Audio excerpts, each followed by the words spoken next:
To examine the heart, stand at the patient's right side. Have the patient remain supine with the upper body raised to about 30 degrees. Inspect the precordium, noting any pulsations, heaves, or retractions. There are none here.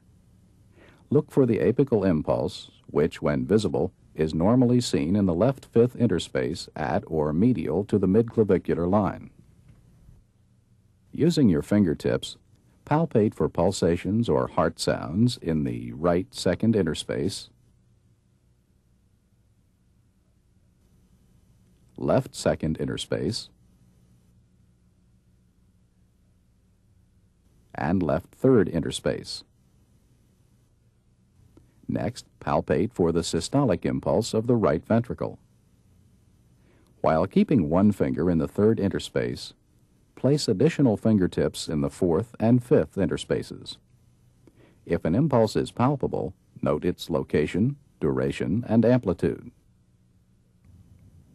If the patient's chest has an increased anteroposterior diameter, palpate for the right ventricular impulse high in the epigastric area, where it may be easier to feel. Finally, palpate the apical impulse. If it is not visible, feel for its location with your palm and fingers.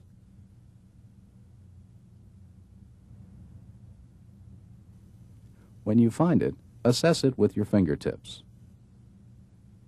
Observe its location, diameter, amplitude, and duration. Identify its location by the interspaces in which you feel the apical impulse and by its distance in centimeters from the mid-sternal or mid-clavicular line. Measure the diameter of the impulse in centimeters. Feel for the amplitude of the apical impulse. It is usually small and feels like a gentle tap. To estimate the duration of the apical impulse, feel it as you listen to the heart sounds with a stethoscope. The normal impulse may last through the first 2/3 of systole, but not longer. Please turn over to your left side.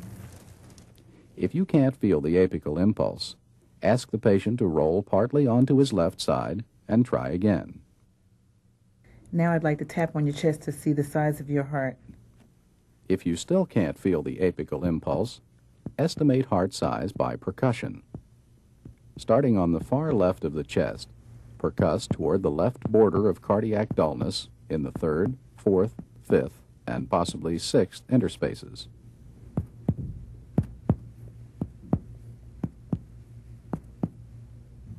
Normally, percussion reveals pulmonary resonance laterally and cardiac dullness medially.